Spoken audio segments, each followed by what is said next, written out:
Hello, good afternoon, ladies and gentlemen. Welcome to one more panel at FEBRABAN Tech 25.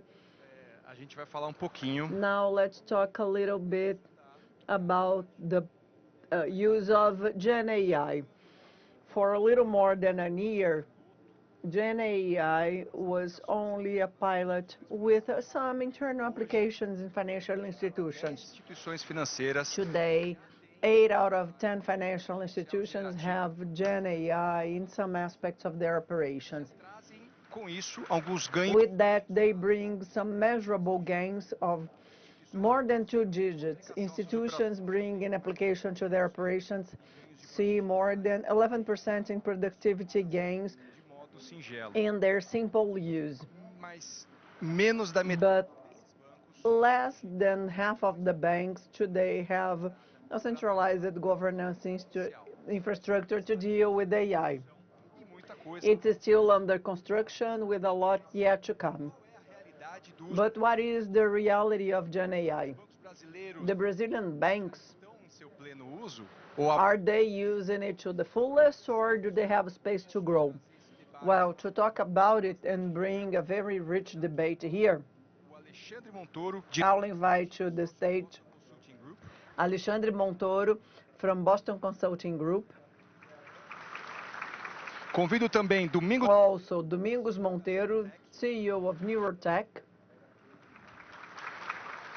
Fernando Schmidt, head do PMO. Fernando Schmidt, head of Brazil, PMO of Dixto, Jaibot Nixtoff. Juliane Paulista, AI and Analyst Executive of Banco do Brasil. E Leandro Marçal, diretor. And Leandro Marçal, Technology Director of Bradesco. Com esse timaço completo. With this dream team here, let's start. And I would like to start by thanking you for your presence. We have a very rich discussion here, and we see here the level of anxiety of the audience to know what the financial institutions and companies are using, evolving in the use of GenAI. And GenAI has already started playing this role on the financial institutions in Brazil. So I'd like to start by the banks here, and then I ask you, what are the main cases of GenAI that are being applied at the banks in 2025? Essa sequência aqui, eu vou to pedir. start this discussion, I'll apologize to Juliane for Leandro to start, okay? Okay. First of all, thank you for being here listening to us. It's the third day, almost the end of the event, but we ensure we'll do something nice here. In the backstage, it was very nice. And I'd like to bring the view of what we are doing at Bradesco. So the relation with Bradesco and AI is something old. And old not only because we love technology a lot, but because we see it reduces clients' risk and brings naturally more results to the bank.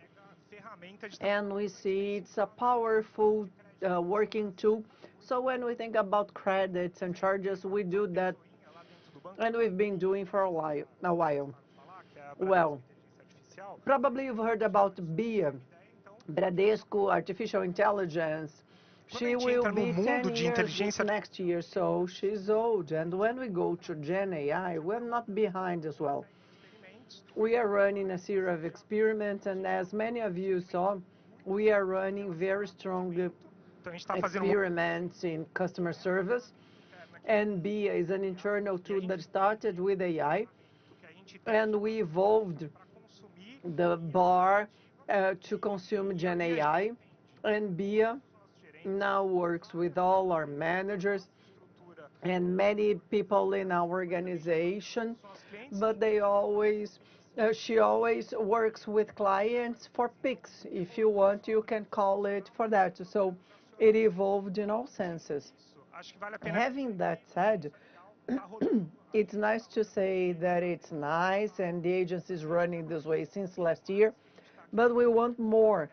And the more we want here is to build the agents with GenAI to build applications and to validate applications and to evolve our platforms as well. So we can bring here tangible cases like, for example, 80% of developers using BIA Tech, that is our branch of BIA for technology, to help in coding and speeding up with quality. And also, I don't know if you've heard about stories that are not well written and cannot make the development because it's not clear, but BIA Tech assess 100% of the stories. If it's not well written, we give a feedback to those who wrote it and say, hey, this is our suggestion. E aí, então, a gente está colocando também... Wouldn't it be better to write it this way? So we are also putting the development life cycle there to ensure quality to our clients. What about Banco do Brasil, Juliana? Well, good afternoon, everyone. Good afternoon, ladies and gentlemen. Thank you for this audience at the end of the event. It's a privilege. And going on with what Leandro mentioned, in Banco do Brasil, the reality of AI has started in 2013 when we developed the institutions and the big data, and we are scaling these solutions. And GenAI is there to speed up the process, but thinking about the traditional one, we now have more than 700 models in operation and more than 500 use cases in GenAI. And we specify them in categories. We have a big one that is operational efficiency. That is where the great part of us here, or as I can say, companies start. We have less risk. We have a very profitable field thinking about bank operations in a very intense way, in operations, in credit analysis for the agribusiness, funding, or treasury, or currency exchange. So it's quite fertile for automation and the use of GenAI in compliance and internal controls, and where the greatest part of our use cases are. And then we have another block with the solutions for the client or the experience of the employee as an internal client. And lastly, we have the new businesses and what we can use in GenAI to generate new products, new solutions, new opportunities of revenue. And we have some cases here. One of them we are showing there. We launched it at FEBRABAN Tech. That is AI on my finances. It's a solution for financial education in which you have not only the categorization of expenses, so it's an open finance of data coming from other institutions, and from that on, there are insights to help them in managing their personal finances. It's a very nice solution being used for more than 3 million clients. And then we have the area of smart recommendations. We have more than 3 million recommendations generated with this use case, and we helped this small entrepreneur in the management of the companies with insights on their businesses, connecting what is there on the market with their business and the management of their finances. And an internal case that is also quite emblematic with us, and let me compare Banco do Brasil and Bradesco with a lot of processes and internal standards. And many times the employee to find the standard, how to make the process and how to deal with the rates in terms of operational and complex issues, they have problems. So we created GenAI to support this process, which is quite a success in helping the employees every day to handle a better experience to the client. So these are some examples we have here. And Leandro, you mentioned about the agents, and to us it is the moment of scale, like we are here in use cases, mainly in back office. So we are thinking about going beyond automation and only the assistant, and in fact search for an autonomous agent to help us be efficient in the processes, bringing results to the operation. And I say this is an evolution step, and you mentioned governance, and maybe we can talk a little bit more about it during the panel, but this is a key aspect to us in which we are having governance since the beginning, because governance cannot be stuck. It has to help learning. but we also need to mitigate all the risks involved. So we are having quite a nice experience in developing this governance framework related to the creation of the agents and GenAI cataloged in a centralized way. Well, these operational advances and process optimization is something that is spread, but it called my attention to the amount of cases that you already have in solutions dealing directly with the final client service, the end client. And from this point of trust of the institutions regarding GenAI is when the clients will start seeing the impact on the financial institutions. What I think now is that we can talk about products, and now I would like to pass on the floor to Domingos, because your company is a leader in GenAI to generate products on insurance and credit. So how are you using technology for that? Well, thank you, Mosca, and my colleagues in the panel, and thank to the audience to be here at this last period of the event. Well, I'd like to start talking about the impact that this technology is generating and the interest as well. If we think 2 years ago, just a few people would talk about GenAI. And basically because this technology was being developed, but we had no use cases. And now you see we have two very relevant industries in companies relevant in our industry, and they are basically talking about use cases. And this is what makes a difference when we talk about technology. OpenAI decided to create ChatGPT so that people understand how to interact with the technology. And less than 2 years later, this is all we talk about it. But if we think about FEBRABAN TECH last year, I think in 100% of the booths we would talk about GenAI, but without cases. We were interested and curious about the technology, but we lacked the use cases. And it's quite natural that when we start seeing the use case of the technology by the bank industry, we see that it is the same as OpenAI exposing ChatGPT. So we heard about the agents and chatbots, and somehow it was the first phase of interaction of this technology with the market. But this technology brings other characteristics, and I'll mention some, like how easy it is to interpret data and documents that are not structured, and you give a structure or you extract signs of things that are quite difficult to do before the technology, which speeded up the traditional AI as well. And then what is where we see neurotech that is now part of B3, using traditional technology with thousands of solutions implemented in hundreds of clients. But when we take this new movement of GenAI, we can speed up, and we generally say that we are living in a sci-fi world or creating missions that seem to be impossible. So, for example, and we are here to talk about cases. Yesterday, we saw a real case published in Valor about the BV Bank, that is one of the main funders of vehicles in Brazil, in which they applied the technology for 2 months along with our solution, and we could generate 8 million in recovery in only one use case, that is for charging. And we generated more than 8 million results in 2 months.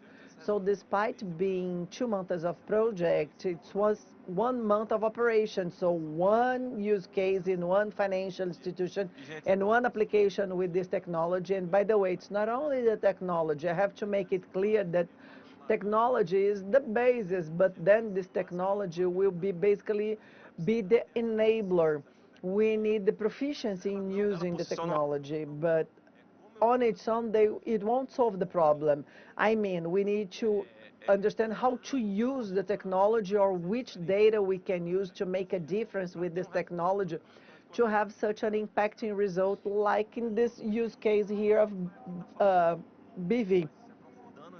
So now we'll go deeper on this use case, but just to give an example, today, maybe the big challenge of institution is not knowing more or better than what you know at home, because the institutions here, they know their clients and they have data uh, internally, but what they don't know about their clients. So this is the question we must answer today, and technology makes it possible to interact with the client, and if we know to use the technology and the proper data and partners, we'll understand what we don't know about the client, and then we make a difference in the application for the industry.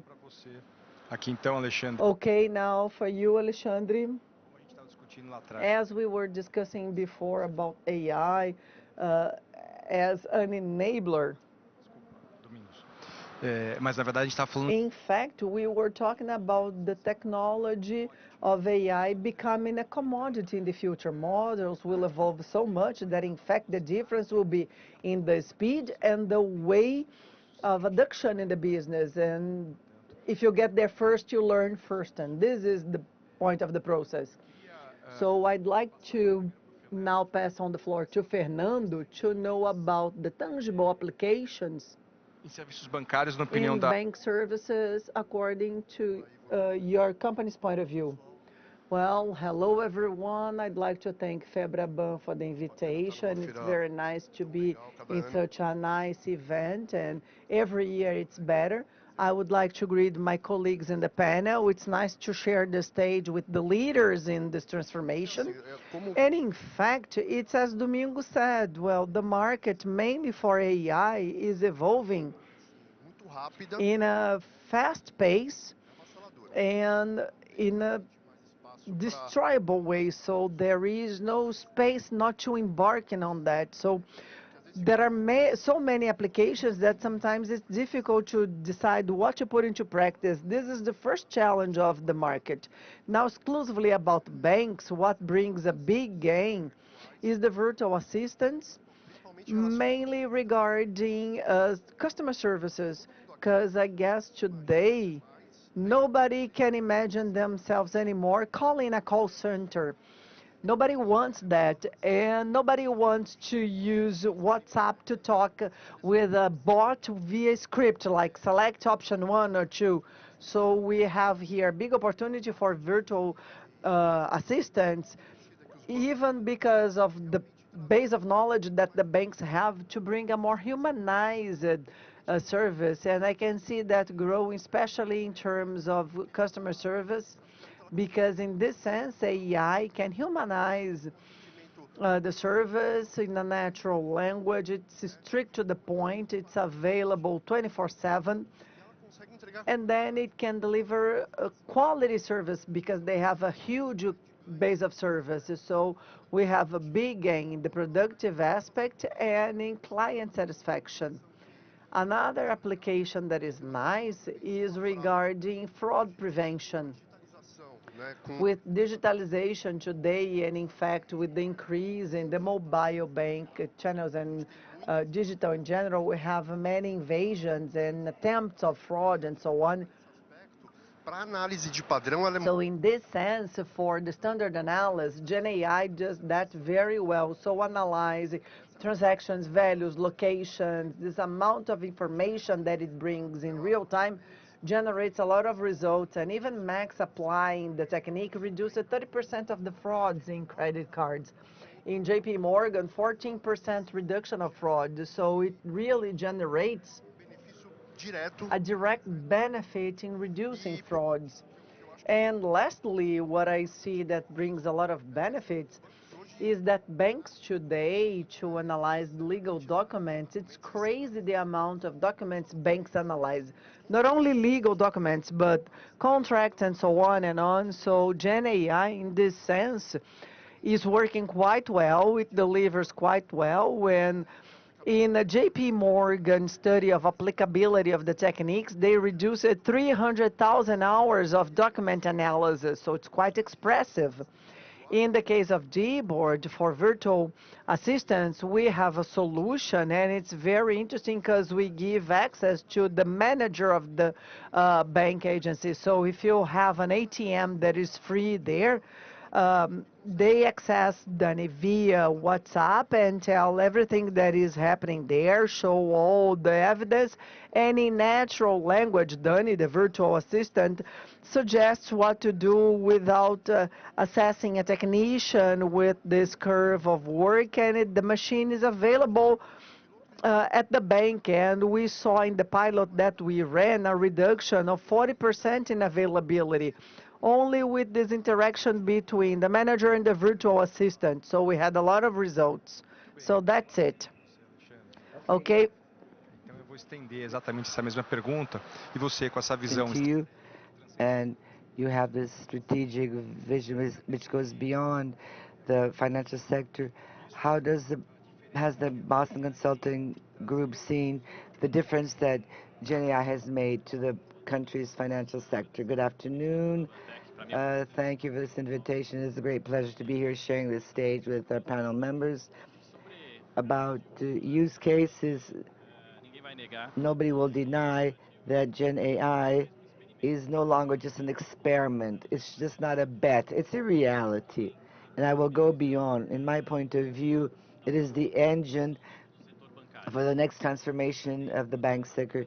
Today we have a number of applications that go beyond processes, which go towards creating value and reinventing business models.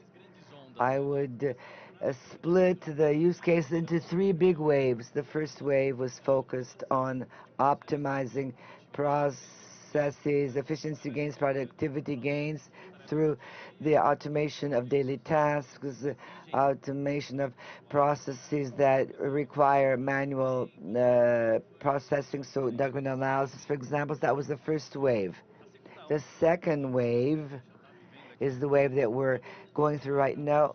It's the wave of reinventing functions, is the wave where you use Gen AI to support customer services, to support marketing, in terms of campaign development, support in credit analysis, fraud detection. So there are many examples of use cases in the second wave. It would show you how to use Gen AI as a co-pilot. Still somewhat low risk, because of course there's some autonomous chats answering customers' questions, but still a low level of risk. The third wave is the wave that is about to arise. The wave is where you have Gen AI agents carrying out tasks, not simply answering questions, but actually carrying out tasks. And in my point of view, this will change the way we interact with our clients drastically. And this will not only change how we interact with clients, but banks will have to figure out what is the new service model, what is the new distribution model. And this, of course, will result in a number of impacts on the bank's different functions. You talked about the third wave and agents. I see a fourth wave coming up, with the topology of these agents.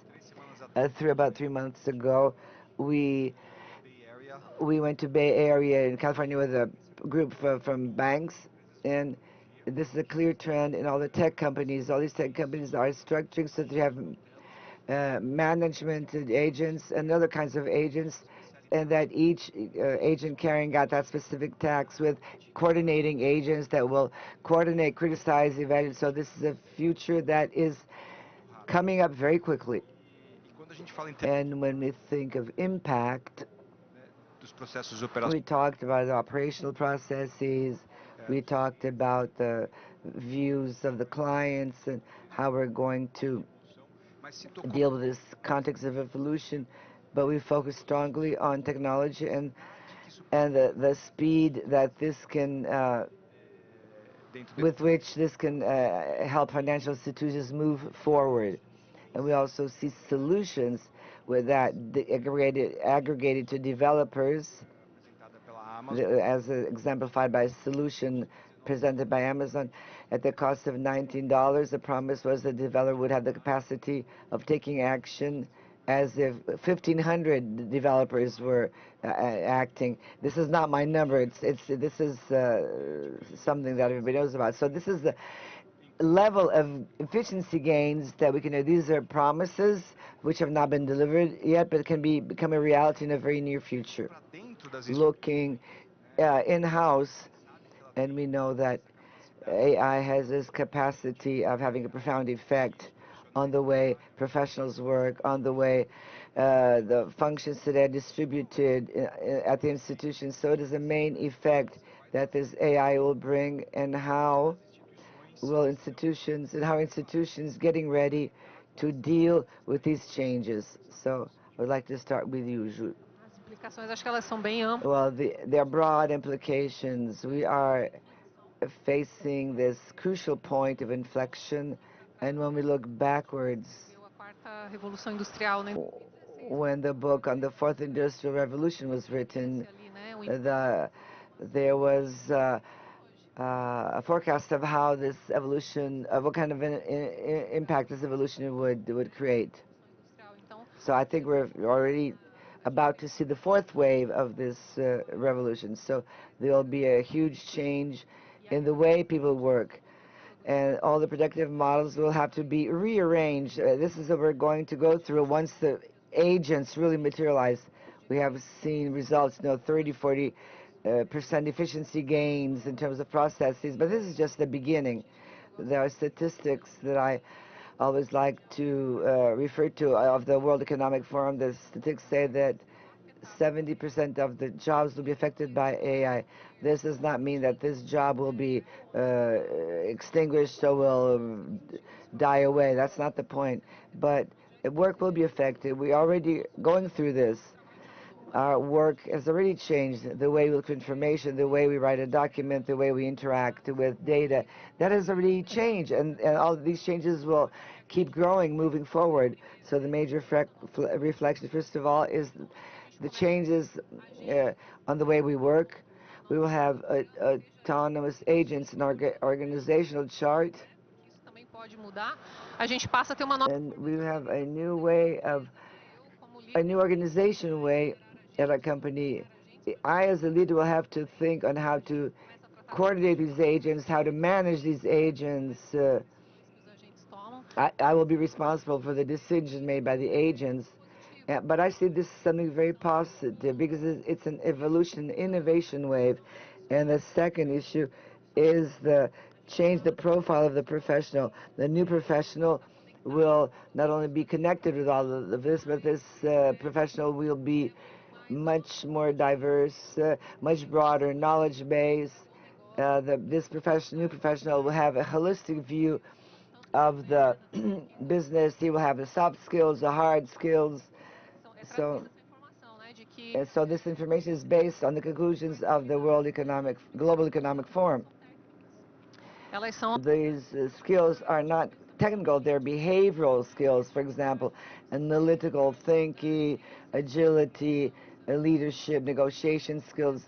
So we're going to need all these skills to a great extent to be able to deal with this enormous complexity brought about by AI and these agents. And to this end, we will have to prepare people. That is the mission of all the companies at the bank I work for. There are more than 85,000 employees, and so one of our major focus when we democratize AI, but everybody will have to go through a capacity building program to hone their skills.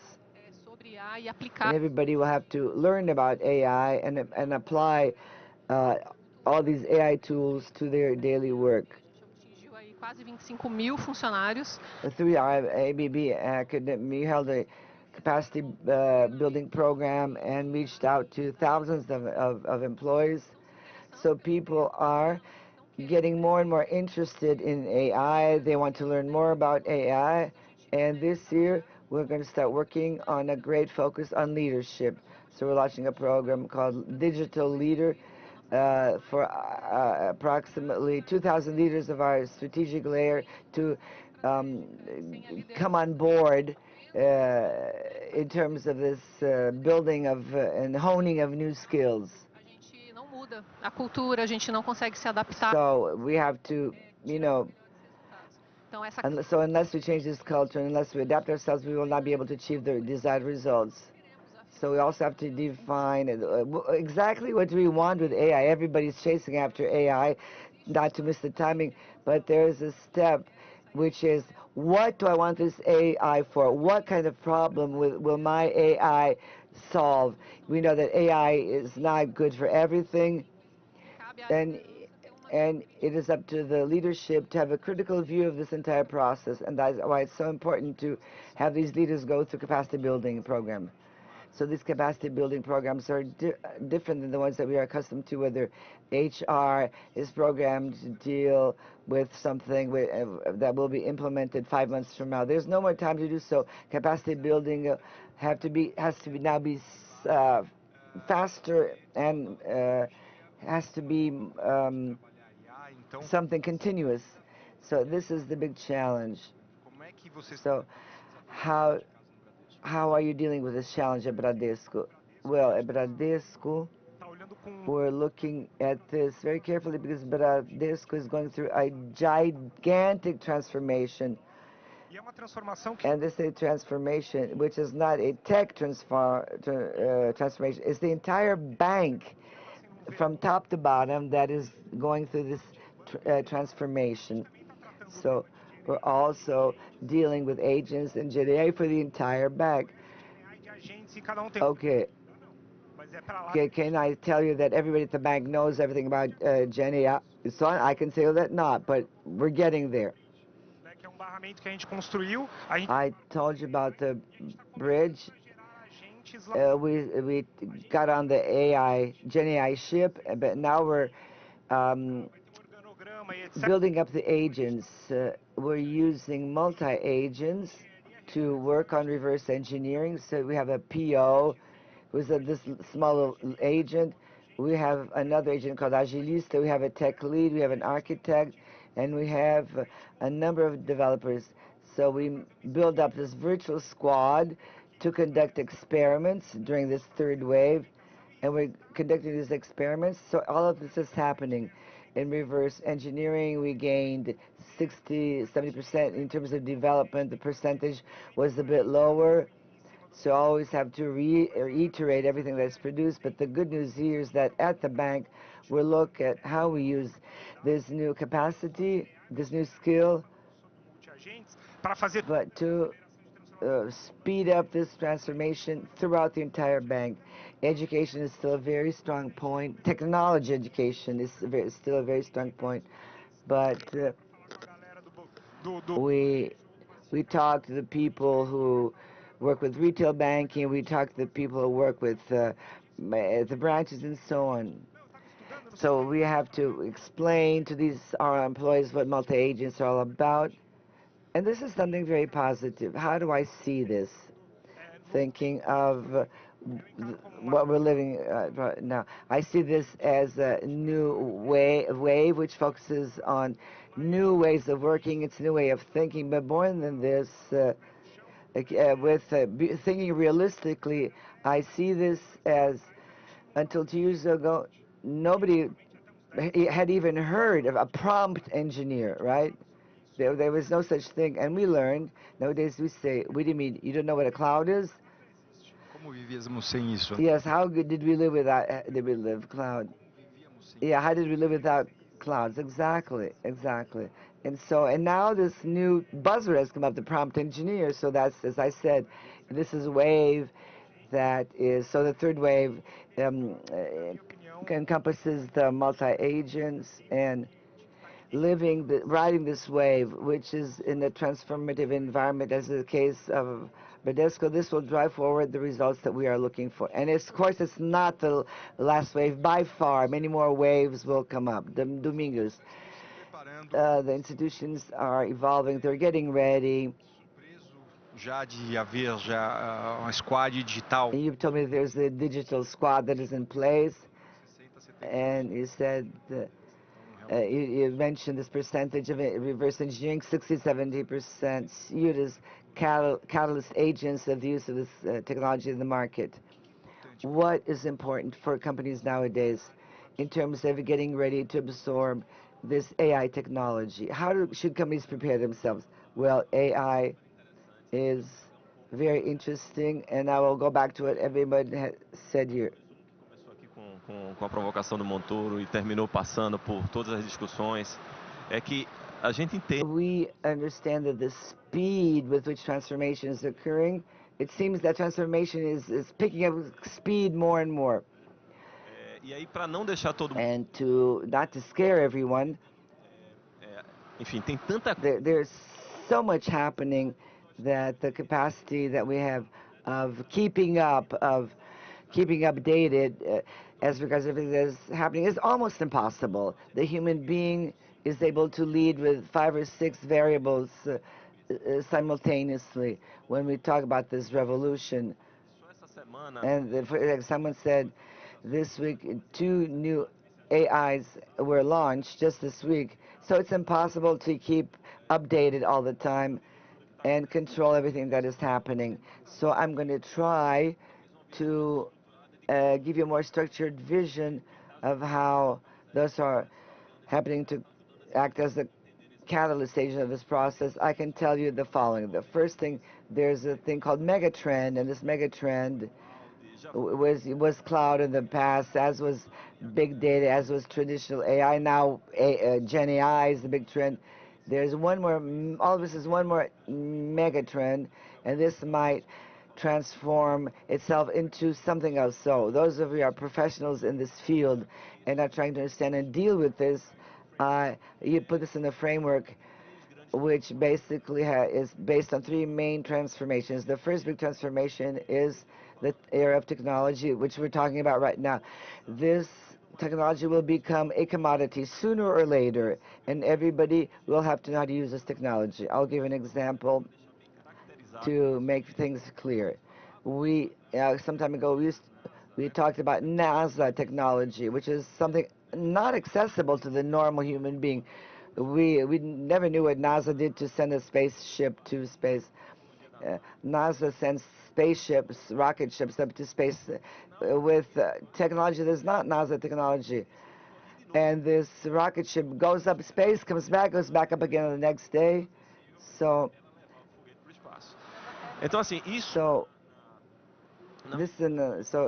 is the first approach that we have to have, that we cannot be scared of technology. Let's learn how to use it instead. The second big change that was not addressed here, but I think anybody who interacts with consumers at the other end have to understand that consumers change.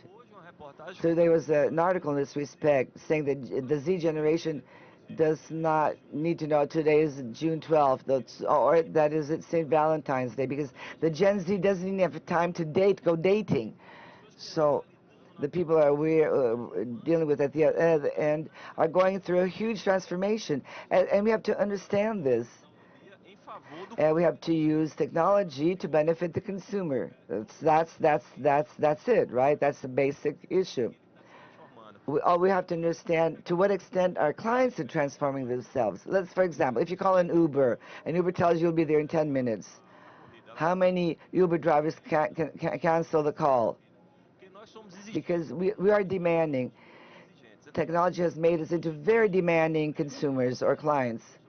But we have to understand the consumers have changed. And there's this third big element that is also transforming the world, which is data. It's useless to have all this technology without having the correct information. I'll give you an example. When the ChatGPT was launched, I was very lucky to, 2 weeks later, I was MIT taking a course on GenAI. And at prompt, we placed some questions. When did the Queen of England die? And no, GenAI knew that the Queen had died because she had died the week before. So unless you have the correct information, it's garbage in, garbage out, giggle. So you have to keep in mind technology is a mega trend, and that wave will go over our heads, and we have to surf the wave. But unless we understand that all of this has a purpose, whether it's for professionals, for us, or for the better customer service, no matter what, we have to understand that this new person is in transformation as well. And if you use technology, understand how and why people are transforming, what are they transforming into, then the end result will be happier users and happier consumers as well, because he will get the customer service that he expects. So going back to what you said about we have to get ready, everybody will have to get ready.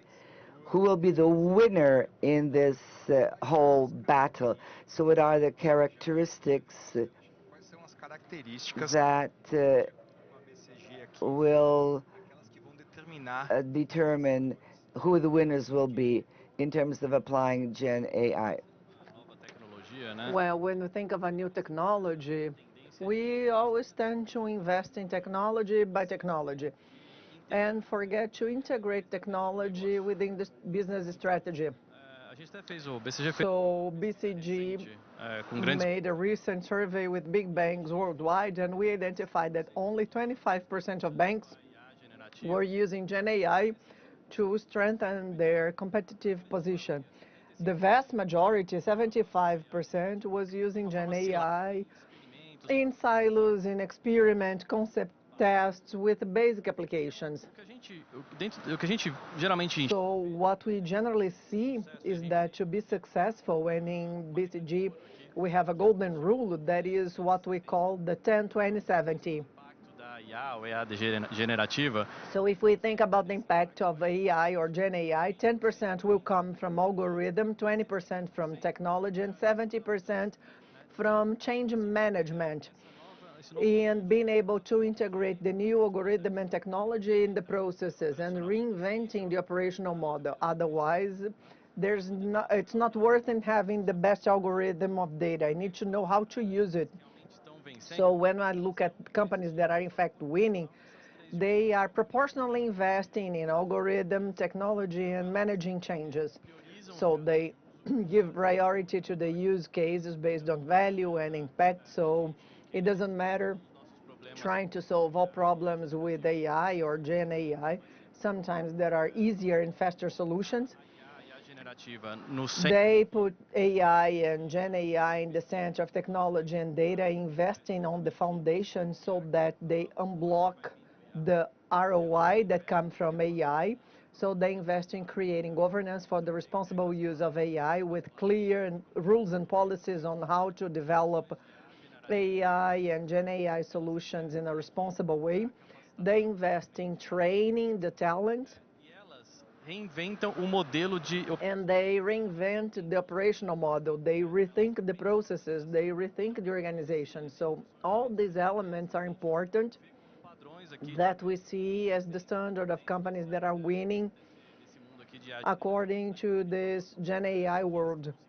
So those who can win first or be successful first will be the ones to have a competitive advantage in the future. As empresas precisam acelerar a utilização. Very good companies must improve the preparation and use of this technology, and a big sign of that is the professionals starting to use and improve their performance using technology on their own benefit. For example, who uses AI here to write an email or to make some operation to improve daily processes? On your own, not on the company's expenses. So we see technology being so accessible that professionals started incorporating that to improve their performance. And if companies leave each one free to do that, everyone would do their own way. So we may optimize that with internal data and improving performance, we have proper access and use within the proper guardrails of the institutions with a big gain in productivity. But it goes through this final point that I brought here, that is ethics, security, and control. And this is what I want to talk now briefly. And here I'd like to start with Fernando. How, with all this trend, we can work and ensure that we have processes that are safe, and that still don't have the need of human intervention. So we have the challenge here of our Nobel Prize that they scared us somehow in the process, but we are able of using AI safely without the need of human intervention. Ivo, essa é a pergunta do milhão, né? Well, this is the million-dollar question. So this point is quite relevant because when we talk about speeding up with AI and this adherence, I think a little of this lack of adherence of the companies is related to that, to the concern of applying responsible AI. That is the term that we use today. And it's not easy to act this way because at the same time, there's a saying that I like a lot, that if you need to run, slow down, because if you run, you make mistakes. So slow down because you need to be responsible to what you are doing. So when we have autonomous and intelligent agents to work autonomously to make decisions without human intervention, Quem que vai ser responsável por isso? when the agent makes a mistake, who's responsible for that? We know the answer. Obviously, the one who implemented that, because AI is a tool. So I am responsible for that. The company is responsible for that, for the wrong attitude or for the mistake. So in critical areas in the bank, we are talking about money. In health, we are talking lives. In court, we are talking about injustice.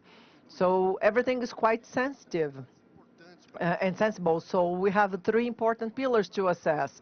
First of all, cross-sectional governance. So there is no how innovation runs alone. No, innovation and technology. No, it cannot be this one. We need compliance, legal, technology, and business all together, structuring the policies in a clear and transparent way. We cannot escape from that. Está se usando bastante. Another thing that is being quite well used, especially for intelligent agents, that is to create an auditor AI. That is another AI to audit the work of the intelligent agents to see if it's coherent, biased, or with adherence to policies. Then involving the human work in this intervention, in fact, by supervision, and also to improve the model. As you identify non-compliances, you adjust the model, and this is important. So that's why this growth, this implementation must be gradual and responsible, because the model has to be exhaustively tested so that we have the proper fine-tuning. So this is the success factor. And lastly, defining limits for AI. There are things they can do alone and some things they need supervision, escalation, and so on and on. So the right formula here, in my understanding, is that if you want to grow the autonomy of the agents and not AI, we need to grow responsibility the same way. This is the big challenge, and the company must understand, and the market must understand, that they need a transparent and structured governance with responsibility. They can't simply generate results at all costs or surf that wave without knowing where it's going to. Now I'd like to pass on the floor to Juliane, because you brought in your answer the pioneer use in an extensive way to the end user.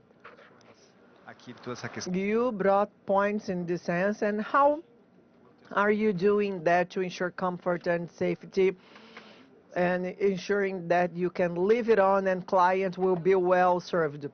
Well, we generally say that AI has to be good for company and deal with the business goal, and Alexandre mentioned that it's important to be aligned to the strategy, to the business problem that is real. It has to be good to the client. I mean, do not breach any rights or risk privacy and security, and being transparent so that the client knows they are interacting with AI. The decision must be explainable, like why we made that decision. We need to be able to explain that, and all the ethical issues. I think it was perfect, Fernando, what you mentioned. Some things AI won't do, and we need this kind of strategic thinking. And we launched that, and we were the first bank to launch the guidelines of ethics decisions. It is available for investors. It was a comprehensive discussion, and it was nice for you to mention this point because AI is technology, but not only technology. If we discuss only in terms of technology, that's wrong. We need to talk about business, risk, compliance, audit, people, marketing. So the more holistic and diverse division, the more we gain on this process. And you also brought a point of data. This is a point that for a long time in data governance, we had a more regulatory focus due to the general law. And more we see a strategic point in governance of data because this is what will give us safety to scale AI. And data, we generally say that they are all ready for AI. But what about, you are ready for AI, but what about your data? Are you prepared in all aspects in terms of quality and relevance and consistency, even regarding the bias? Because we need to concern about that as well, especially as we have agents having autonomous decisions, and you mentioned responsibility. So who is responsible for that? If data is biased, whose responsibility is that? How will the decision be ethics in an adequate way? So data must be treated this way with AI models concerned with that to deal with discriminatory biases that are real problem, and the promptness of data will go through that. So we directly developed a governance discussion and enabling supplier and LLMs and developing solutions and monitoring the solutions in real time.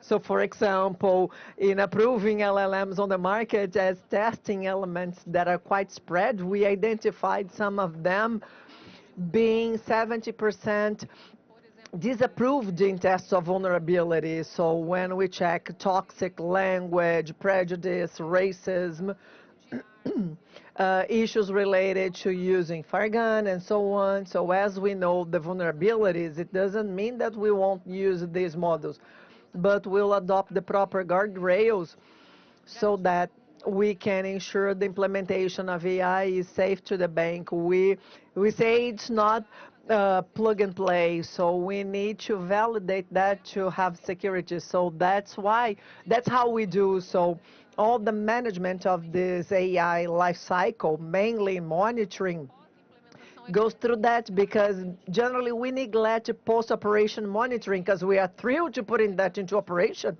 And then this is the moment where the game begins. So we need to have all this follow-up with human curatorship at this moment to ensure that the prompts are correct. What about Bradesco, Marcelo? So you started piloting the topology of agents. That is, you have a big dream of giving the best autonomy respecting conditions. So how do you see that?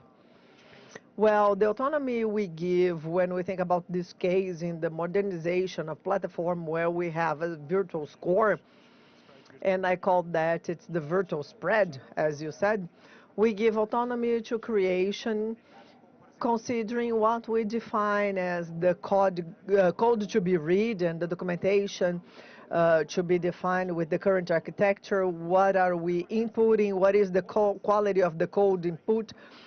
So I consider all that a low risk. Leandro, at home, I say, well, there internally, this is Bradesco, so it's a low risk because we can run and see the final result and discuss with the team and work on that and correct and adjust. When things go wrong is when BIA is talking to the client, and since its creation, BIA has had 2.5 billion interactions with clients. It's a lot of interaction. Obviously, it started with AI, and now we are using GenAI. For that to happen, we have governance and bearing. I know that I mentioned that to you, but it's mandatory in the strategy because we know that not only for safety, but to have all the attributes that we discussed here so far, we have an additional point that is all the time, and you know that all the time we see that there is a new LLM and now the LSMs, and we believe it will be a constant evolution, and it won't be one, two, or three. It will be a lot of LLMs and LSMs launched. And we even believe that the specializations will be a positive pathway, because in the end of the day, when we deal with this architecture that we created for the bearing, we put everything down, and then we have a parameter in our interaction, thinking about our back end and thinking about the interactions for the future. So security goes through that layer, and a lot of guardrails that we defined, and we keep incrementing this bar, the word that everyone says we go against hallucinations, but we generally experience a lot internally. So when we put it into the game to present to the client, we are quite certain and secure and safe. Well, our time is almost over here. We are almost reaching the end, but we still have time for a last round, and I propose we follow this order. So last year, on the stage of FEBRABAN Tech, we talked about GenAI, and back then we were saying that, well, we'll see that happening, we'll see that being used in the financial institutions, we'll see services and improvements. And now we are saying, well, we are already doing it and doing it carefully, because technology would allow us to give one more step, but with the risks. So here's an exercise of futurology, let's say. And I'm not talking about last year. Let's talk about 3 to 5 years from now. How do you see the use of Gen AI in 3 to 5 years from now? So please, Alexandre, you start. Well, if we think that in the business model of the banks, historically speaking, we see that they're always based on 3 big elements, like the fact that somehow you have the client's inertia, so you have no complete transparency regarding prices, and controlling that. And when we talk about AI and Gen AI, it's destroying each one of these elements. So the more sophisticated the agents get, the more we disrupt the way banks interact with their clients, and will reinforce the need of the banks to rethink their value proposal, but not only rethink that, but rethink the operational model and the service model, and it will be quite disruptive. If I think about the bank channels, the architecture of bank channels will be completely changed, incorporating interactions here that are assisted or digital, and many channels where the client can get in contact with me. So all that will change a lot the bank scenario. And I see here that certainly in the next years, until the end of the decade, this bank scenario will be in fact transformed in a strong way. So we were talking about the third wave, but the third wave will bring the fourth and the fifth, and it will make us get more and more to automation and completely rethinking how we deal with our clients in the bank sector, and this is disruptive. Vinicius? Well, I agree. If we think, forgetting the Gen AI, if we think about the amount of digital banks that were created recently, and basically because we had this possibility coming from digitalization and APIization, I mean, everything is solved with API, and people changed, and we all became digital agents as human beings. So we see that it was a huge revolution in the amount of companies that are here. And if we analyze FEBRABAN Tech, the amount of new standards that came here from these waves of technology, we see that it was a big revolution. The amount of people in Brazil that became bankerized, and we were talking about the people that had no access to banks, but everyone now has a digital bank account. When we talk about this technology now, it will be even faster. And this technology of GenAI, when we talk about the hype maturity, we always have the value of this illusion, but we don't talk about it in GenAI because it was quite fast and we believe it will work, and then there is the negationism phase, and then everyone saw, wow, it's this or this. So I agree with Montoro. I believe here there will be quite a different characteristic of what it is today in the next few years, but I believe the big financial institutions will be able to surf this technology, because when we see this big revolution we had with the digital banks, we understand that new relevant players were developed, but those who were here are still here and developing and leading. So in the end, it was good to everyone, because it was good to go back to this triad. I mean, to enable technology to change the client, and with technology and data, we provided a better service. So in this sense, it will be a big revolution, but we'll only work better with the client in the end of the day.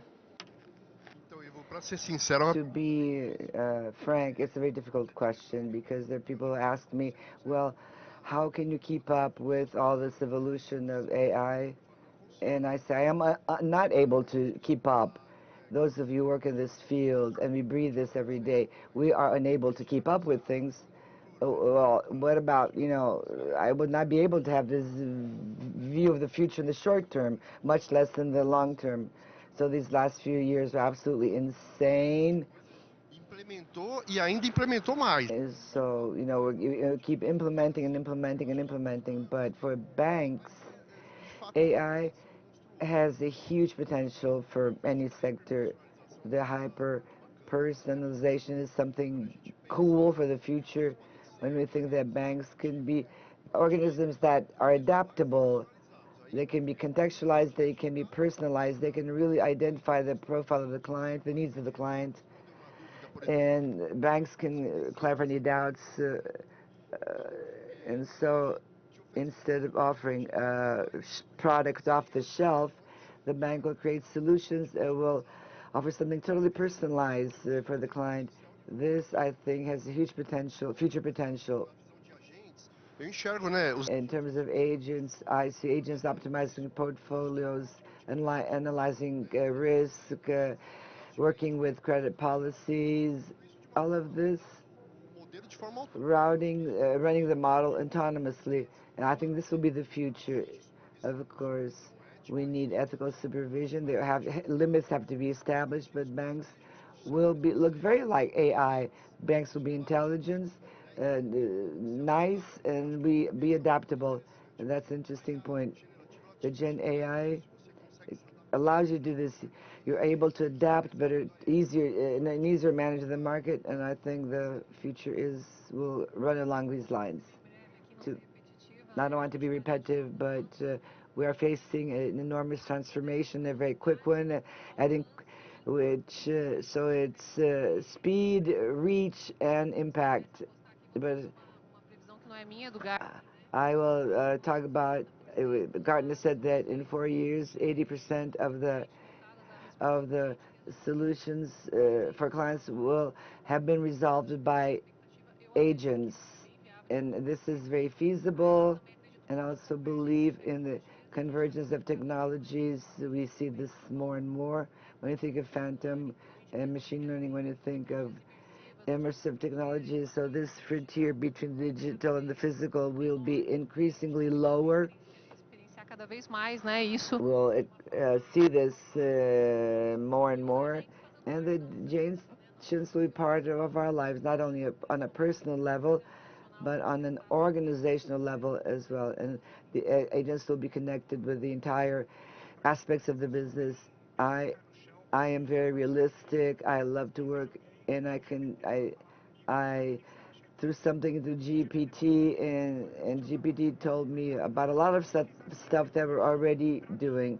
For me, the opportunity that we have in relation to banks is strongly focused on beyond banking, which is the same as what we see in embedded finance. I think the bank will have the opportunity to have an embedded Gen AI.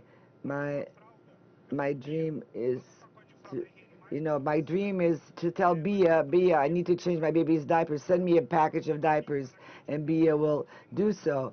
Or Bia, find me deliver a pizza for me. So this is what happened. Debit it from my credit card, and I will get the pizza at home.